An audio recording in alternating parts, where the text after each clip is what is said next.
आप सभी को राधे राधे, जय श्री कृष्णा। दोस्तों, आज की है लीला कथा लखनऊ से मोनिका जी ने हमारे साथ शेयर की है। कुछ समय पहले हमने एक वीडियो शेयर किया था जिसमें काफी सारे भक्तों के कमेंट आए थे और उस वीडियो में लड्डू गोपाल की पोशाक को धोकर जल का क्या करे इस बारे में ही वह वीडियो था।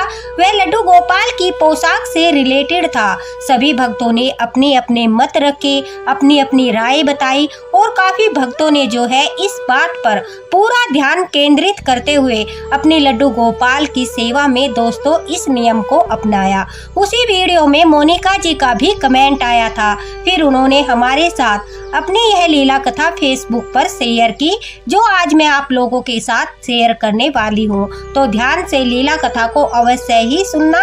मोनिका जी कहती है कि मैं लड्डू गोपाल की सेवा पिछले कई वर्षों से कर रही हूँ और लखनऊ में अपने हस्बैंड के साथ रहती हूँ। दरअसल लड्डू गोपाल की सेवा मेरी सासू माँ करती थी, लेकिन कुछ समय पहले ही उनका देहांत हो गया। उसके पश्चात घर में लड्डू गोपाल विराजित थे तो मैंने उनकी सेवा करना प्रारंभ किया। लड्डू गोपाल की कृपा और उनकी लीलाओं के बारे में मैंने पहले काफी सुना था।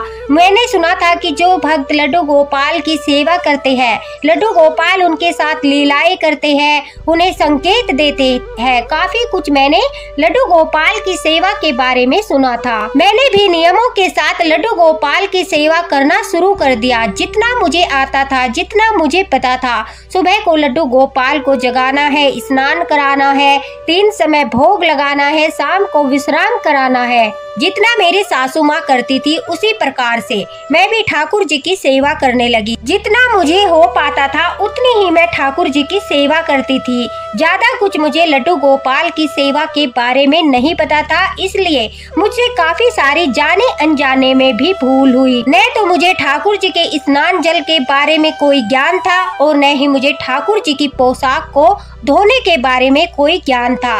इसलिए मैं हमेशा उनके स्नान जल को भी फेंक देती थी और जो ठाकुर जी को पोशाक धारण कराती थी, 2-4 दिन में जब भी नंबर आता था उनकी पोशाक धोने का, तो मैं उनकी पोशाक को अपने सभी कपड़ों के साथ दूसरे बर्तन में, अलग बर्तन में धोकर सुखाती थी। लेकिन उसके जल के प्रति मुझे कोई ज्ञान नहीं था, उसके जल के प्रभाव के बारे में भी मुझे कोई ज्ञान नहीं था।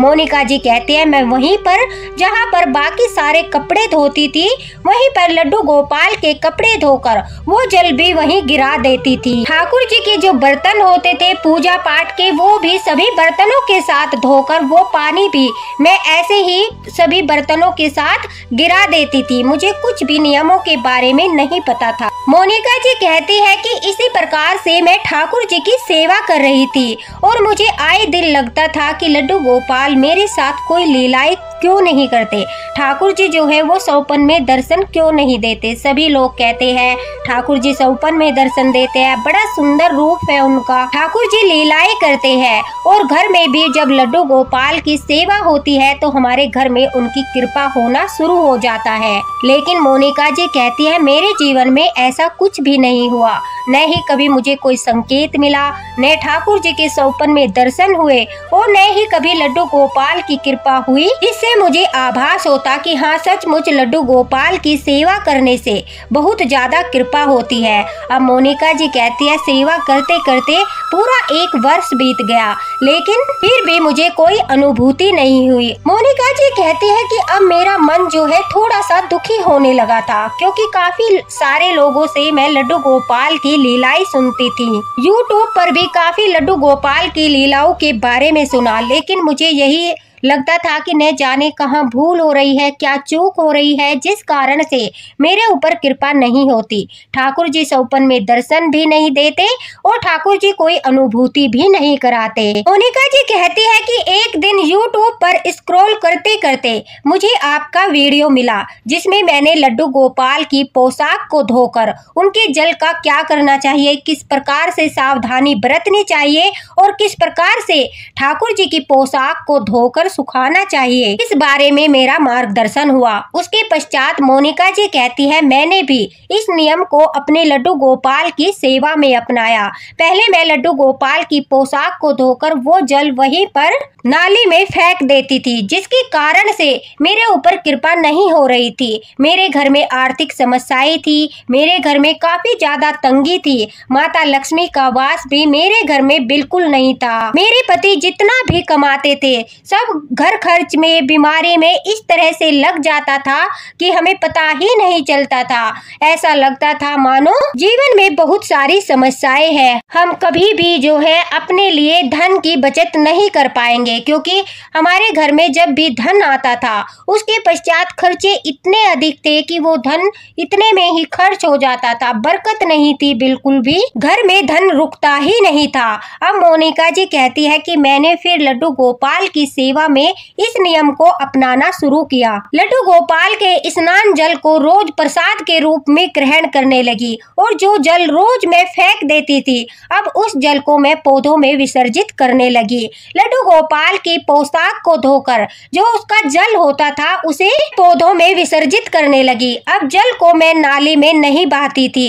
धीरे धीरे इसी प्रकार से नियम से जब मैंने पूजा पाठ करना शुरू किया और ठाकुर जी की सेवा में ये छोटी छोटी सी सावधानियां बरतनी शुरू की, जिसमें ज्यादा समय भी नहीं लगता और ज्यादा दिक्कत भी नहीं होती। मोनिका जी कहती है कि सचमुच मेरे साथ चमत्कार हुआ। लड्डू गोपाल की सेवा में उनकी पोशाक को लेकर जो नियम मैंने अपने जीवन में शुरू किया उसके पश्चात ठाकुर जी ने मुझे सौपन में दर्शन दिए और उनके दर्शन पाकर मैं धन्य हो गई। मेरा विश्वास अटूट हो गया कि जब हम धीरे धीरे कुछ नियमों का पालन करते हैं, थोड़ी सी सावधानी बरतते हैं और हमारा मार्गदर्शन होता है, हम उस मार्गदर्शन को हल्के में न लेकर उसे अपनी सेवा में अपनाते हैं तो प्रभु की कृपा अवश्य होती है। देखिए दोस्तों, लड्डू गोपाल या फिर कोई भी देवी देवता या फिर हम युगल सरकार की सेवा करते हैं, अगर हमारे घर में विराजित है तो हमारे पास इतना अधिक धन भी नहीं होता कि हर बार हम ठाकुर जी को, युगल सरकार को नई पोशाक धारण कराए, उन्हें हर बार नए वस्त्र लाकर पहनाए और उनके पुराने वस्त्रों का विसर्जन कर दे। सभी के पास जो है इतनी सामर्थ्य नहीं होती और लड्डू गोपाल की पोशाक तो बहुत ज्यादा हो जाती है, इसलिए लड्डू गोपाल की पोशाक को धोकर हम दोबारा से पहना सकते हैं। जिस प्रकार से हम अपने बच्चों को उनके कपड़े धोकर दोबारा से पहनाते हैं, उसी प्रकार से हम लड्डू गोपाल की पोशाक को भी धोकर इत्र लगाकर साफ सुथरा करके दोबारा से उन्हें धारण करा सकते हैं। इस प्रकार से लड्डू गोपाल की पोशाक का इस्तेमाल करने से भक्त को उनकी सेवा ज्यादा भारी भी नहीं लगती, ज्यादा धन खर्च भी नहीं होता और वो प्रेम पूर्वक बड़े आराम से लड्डू गोपाल की सेवा कर पाते हैं। अगर आपके पास ज्यादा हैवी पोशाक है जिसमें ज्यादा कढ़ाई है, सितारे वगैरह है, तो दोस्तों उन भारी पोशाक को रोज रोज धोने से वो खराब हो जाती है। इसलिए जब भी हम पोशाक ठाकुर जी को धारण कराएं, उन पोशाक पर तुलसी दल डालकर एक लोटे में जल रख ले और उस जल को पूरी पोशाक पर अच्छे से छिड़क दे। उसके पश्चात उस पोशाक में इत्र लगा दे तो वह पोशाक दोबारा से ठाकुर जी को हम धारण करा सकते हैं। वह पोशाक जो है फिर से पवित्र हो जाती है। ठाकुर जी की पोशाक तो पवित्र ही होती है, लेकिन एक बार पहनाने के पश्चात जब हम उसे दोबारा से धारण कराते हैं तो उस पर तुलसी जल अवश्य ही छिड़कना चाहिए, इत्र अवश्य ही लगाना चाहिए। दूसरा, जब हम लड्डू गोपाल की पोशाक को धोते हैं उस समय हमें विशेष ध्यान क्या रखना है। देखिए, जो ठाकुर जी की पोशाक होती है उसमें हमारे ठाकुर जी का आशीर्वाद होता है, वो हमारे ठाकुर जी के विग्रह पर कई घंटों तक रहती है। इस वजह से हमारे ठाकुर जी न जाने किस समय अपने विग्रह में प्रवेश करके हमें दर्शन देते हैं, किस समय वो अपने विग्रह में विराजमान है। यही सोचकर जो है भाव ऐसा होता है कि जो ठाकुर जी की पोशाक होती है उसमें ठाकुर जी का स्पर्श होता है, तो वह जो स्पर्श होता है ठाकुर जी का वो हमारे लिए बहुत ही ज्यादा फलदायी है। उस स्पर्श को, उस ठाकुर जी की पोशाक में उनके स्पर्श को इस तरह से नाली में नहीं बहाना चाहिए, इस तरह से जो है गंदे कपड़ों के साथ नहीं धोना चाहिए, इस तरह से उन्हें पैरों में नहीं डालना चाहिए पानी को। उस स्पर्श को अपने घर में ही रखना चाहिए। और वह किस प्रकार से रख सकते हैं, ठाकुर जी की पोशाक को हम सबसे पहले साफ जल में धोकर उस स्पर्श के जल को अपने घर में छिड़क सकते हैं, अपने पौधों में विसर्जित कर सकते हैं। घर से बाहर नहीं जाना चाहिए या फिर ऐसे स्थान पर डाल दीजिए जहां पर वो सूरज की रोशनी में सूख जाए। आप दीवार पर डाल सकते हैं जहां पर उस पर पैर ना आए, ऐसे स्थान पर आप डाल सकते हो, बालकनी में, छत पर, लेकिन स्थान ऐसा होना चाहिए कि वहां पर बिल्कुल भी उस जल पर पैर ना आए। सूखने के बाद कोई दिक्कत नहीं है। सूखने के बाद जो है जल जो है वहां पर अगर पैर वगैरह पड़ता है तो उसकी कोई दिक्कत नहीं है, लेकिन जब हम जल डालते हैं वो बिल्कुल गीला होता है और वहां पर जल है, उस समय हमारे पैर वहां पर नहीं पड़ने चाहिए। दूसरा, लड्डू गोपाल की पोशाक का जो प्रथम जल होता है उसे स्पर्श जल कहा जाता है। उस जल को न तो नाली में बहाए, न ही अपने गंदे कपड़ों के साथ ठाकुर जी के कपड़ों को धोना चाहिए। साफ पानी से ठाकुर जी के वस्त्रों को निकालकर उस जल को आप घर में छिड़क कर, जैसे मैंने बताया है, उस प्रकार से विसर्जित करके उसके पश्चात आप जो है सर्फ वगैरह से ठाकुर जी के कपड़े धो सकते हो। ईजी से आप ठाकुर जी के कपड़े धो सकते हो, शैम्पू से आप ठाकुर जी के कपड़े धो सकते हो।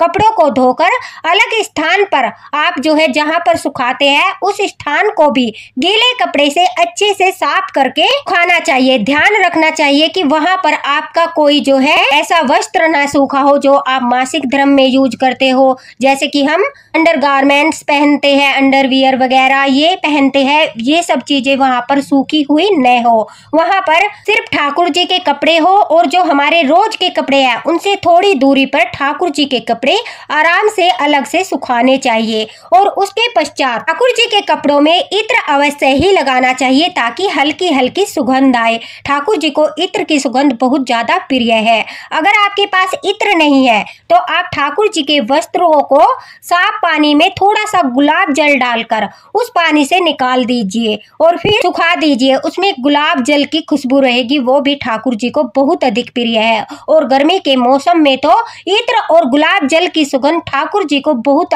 ज्यादा प्रिय होती है। ठाकुर जी की पोशाक गर्मियों में इसी प्रकार से धोनी चाहिए। उनकी पोशाक के पहले स्पर्श का जल घर से बाहर मत जाने दीजिए और न ही आप उसे नाली में डालिए। वो हमारे ठाकुर जी की जो पोशाक का स्पर्श जल होता है वो हमारे घर की सकारात्मक ऊर्जा को इतना अधिक बढ़ा देता है कि कभी भी कोई नकारात्मक ऊर्जा हमारे घर पर कोई असर नहीं छोड़ पाती। इसलिए ठाकुर जी की पोशाक में ये सावधानी अवश्य बरतनी चाहिए। मोनिका जी कहती है कि मैंने इसी प्रकार से ये सावधानी ठाकुर जी की पोशाक धोने में बरतना शुरू किया। उनकी पोशाक के जल को मैं सबसे पहले घर में छिड़क देती थी, उसके पश्चात उनकी पोशाक के जल को जो बच जाता था पौधों में विसर्जित करती थी या फिर कहीं दीवार पर धूप में डाल देती थी, जिससे कि वो मेरे घर से बाहर न जाए। ठाकुर जी के स्पर्श का जल जब मेरे घर के अंदर ही रहने लगा, उनके स्नान का जल जब मेरे घर के अंदर ही रहने लगा तो मुझे आभास होने लगा, मुझे ठाकुर जी के होने का आभास होने लगा। मोनिका जी कहती है कि कुछ समय के पश्चात जब मैंने यह नियम अपनाया तो मेरे जीवन में एक ऐसी घटना घटी जिसे सुनकर आप सभी आश्चर्यचकित हो जाओगे। मोनिका जी कहती है कि एक दिन लड्डू गोपाल को सुबह के समय स्नान कराने के पश्चात मैंने धुली हुई पोशाक धारण कराई और जो उनकी पोशाक निकाली थी उस पोशाक को अलग से धोने के लिए रख दिया। जब मैं उस पोशाक को धोकर ठाकुर जी की पोशाक का जल डालने गई, पौधों में विसर्जित करने गई, तो मैंने वहां पर देखा एक पक्षी अपने जीवन की अंतिम सांसें ले रहा था। गर्मी से बेहाल होकर उसके प्राण निकलने वाले थे। अब उसे देखकर मुझे बहुत ज्यादा दया आने लगी। मैंने उस पक्षी को एक तरफ बैठाया और मैं यही सोच रही थी कि अगर इसके प्राण निकल जाएंगे तो मैं इसे नीचे ले जाकर कहीं पार्क में अच्छे से इसे मिट्टी में दबाकर आऊंगी। इस तरह से इस प्राणी को, इस जीव आत्मा को गलने सड़ने के लिए रोड पर नहीं फेंकूंगी। यही सोचकर मोनिका जी कहती है मैं ठाकुर जी के जल को विसर्जित करने लगी। अचानक से मेरे मन में ख्याल आया कि क्यों न इस जल को थोड़ा सा इस पक्षी के ऊपर भी छिड़क दूं। इसे अपने कष्ट से मुक्ति मिल जाएगी, इसके आसानी से प्राण निकल जाएंगे और यह ठाकुर जी के स्पर्श जल को पाकर मोक्ष को प्राप्त कर लेगा। इसके पास तो बहुत अच्छा अवसर है कि यह ऐसे समय पर छत पर आकर गिरा जब मैं ठाकुर जी की पोशाक का जल लेकर जा रही थी। तभी मोनिका जी कहती है, मेरे मन में ख्याल आया कि 1-2 बूंद जो है पोशाक जल की मैं इस पक्षी के मुंह में भी डाल दूं। वह कहती है कि मैं पोशाक का जल थोड़ा सा एक पात्र में लेकर उस पक्षी के पास गई। मोनिका जी कहती है कि वह बहुत ज्यादा दर्द में था। ऐसा लग रहा था कि कुछ ही पल में उसकी आंखें बंद हो जाएगी। मैंने उस पे दया दिखाते हुए, उसके प्रति दया का भाव रखते हुए जो पात्र में जल था उसके ऊपर थोड़ा सा ठाकुर जी की पोशाक का जल छिड़क दिया। उसके पश्चात कुछ बूंदे जो है पोशाक जल की मैंने उसके मुंह में टपका दी। उसके पश्चात उसके ऊपर हल्का सा हाथ फेरने लगी ताकि उसके जल्दी से प्राण निकल जाए, उसे अपने शरीर के कष्ट से मुक्ति मिल जाए। ऐसा लग रहा था जैसे कि किसी ने नुकीली चीज से उस पर प्रहार किया है। जहाँ पर उसका घाव था वहाँ पर भी मैंने पोशाक का जल छिड़का। उसकी पीठ पर हाथ फेरते हुए, उसके पंखों पर हाथ फेरते हुए मोनिका जी कहती है, मैं ओम नमो भगवते वासुदेवाय का जाप करने लगी कि हे प्रभु, हे कन्हैया, हे ठाकुर जी, हे मेरे लड्डू गोपाल, इस जीव आत्मा को, इस पक्षी को इसके कष्ट से मुक्त कीजिए, इसे मोक्ष की प्राप्ति हो जाए और आपके स्पर्श जल को पाकर इसे अपने कष्टों से मुक्ति मिल जाए। यह कहते कहते आंखें बंद करके मोनिका जी कहती है, मैं जो है ठाकुर जी का मंत्र पढ़ने लगी, ओम नमो भगवते वासुदेवाय नमः। और मैं सोच रही थी कि अब आराम से इसके प्राण निकल जाएंगे, फिर मैं इसे नीचे ले जाकर पार्क में मिट्टी में दबा दूंगी। इस जीव आत्मा को इसके कष्टों से मुक्ति मिल जाएगी। देखिए, जब हम ठाकुर जी की सेवा करते हैं तो आप अपने अंदर एक परिवर्तन देखोगे कि आपके मन में जीवों के प्रति दया भाव आने लगेगा, आपके मन में सबके प्रति परोपकार की भावना आने लगेगी। और यह तब होता है जब हमारे ऊपर ठाकुर जी की कृपा होना शुरू हो जाता है। जब ठाकुर जी हमारी सेवा स्वीकार करने लगते हैं, उस समय हमें जो है जीवों पर दया आना, सबका भला करना, अच्छा सोचना, किसी के बारे में बुरा नहीं सोचना, ये सब अच्छे अच्छे विचार आने शुरू हो जाते हैं। जिस प्रकार से मोनिका जी के मन में आना शुरू हो गया। जैसे ही मोनिका जी कहती है, मैं ठाकुर जी का मंत्र जाप कर रही थी, अचानक से मेरे हाथों पर बहुत तेज हड़बड़ाहट हुई। हड़बड़ाहट के कारण मेरी आंखें खुल गई तो मैंने देखा जो पक्षी जिसके प्राण निकलने वाले थे वो अचानक से बैठकर उड़ने के लिए तैयार हो रहा था। यह सब देखकर मेरी आंखें फटी की फटी रह गई। मैं इतना ज्यादा आश्चर्यचकित थी कि मैं अपने शब्दों में बयान नहीं कर सकती। मैं आपको शब्दों में नहीं बता सकती कि उस समय मैं कैसा अनुभव कर रही थी। वह पक्षी देखते ही देखते मेरी आंखों से ओझल हो गया। वह एकदम से मेरे हाथों से उड़ गया। उसे देखकर थोड़ा सा घबरा भी गई थी कि अचानक से इसे यह क्या हुआ, कहीं यह गिर ना जाए, कहीं यह ऐसी जगह गिरकर न मर जाए जहां पर इसकी बहुत ज्यादा दुर्दशा हो जाए। लेकिन वह इतने अच्छे से उड़ रहा था, ऐसा लग रहा था मानो उसे कुछ हुआ ही नहीं हो। कुछ समय पहले वह बेसुध बेजान, ऐसे कि उसके अभी अभी प्राण निकलने वाले हैं, इस अवस्था में वो छत पर गिरा हुआ था। मैंने अपने हाथों से उसे दूसरी जगह बैठाया, ठाकुर जी का स्पर्श जल, पोशाक का जल उसके ऊपर छिड़का, थोड़ा सा उसके मुंह में डाला और यह इंतजार करते हुए कि इसे इसके कष्ट से मुक्ति मिल जाए।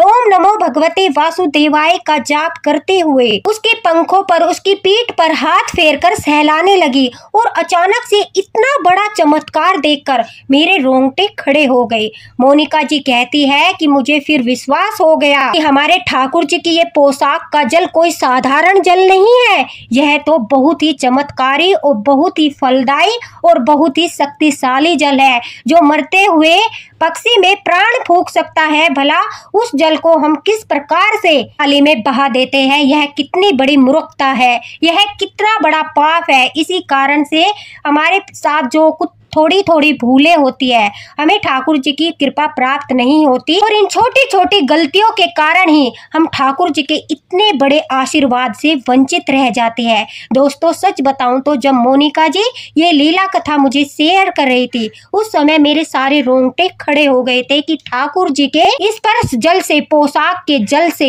एक मरते हुए पक्षी में भी प्राण आ गए। साथ ही साथ ठाकुर जी के ओम नमो भगवते वासुदेवाय के जाप से उस पक्षी पक्षी को प्राण दान मिल गया तो ऐसी गलती आप कभी मत करना। मोनिका जी कहती है उस दिन से लेकर आज तक मैंने अपनी पूजा में यही नियम अपनाया कि मैं हमेशा ठाकुर जी की पोशाक का जल अपने पूरे घर में छिड़कती हूँ। जब भी 3-4 दिन के बाद उनकी पोशाक इकट्ठा हो जाती है, 4-5 पोशाक इकट्ठा हो जाती है, तो इकट्ठा करने के बाद मैं उन्हें जब धोती हूँ तो सबसे पहला जो जल होता है उनका स्पर्श जल, उसे मैं घर में छिड़कती हूँ। उसके बाद पौधों में विसर्जित करती हूँ और उसके पश्चात मैं ठाकुर जी के वस्त्रों को ईजी में धोकर साफ सुथरा करके इत्र डालकर ठाकुर जी को दोबारा से धारण कराती हूँ।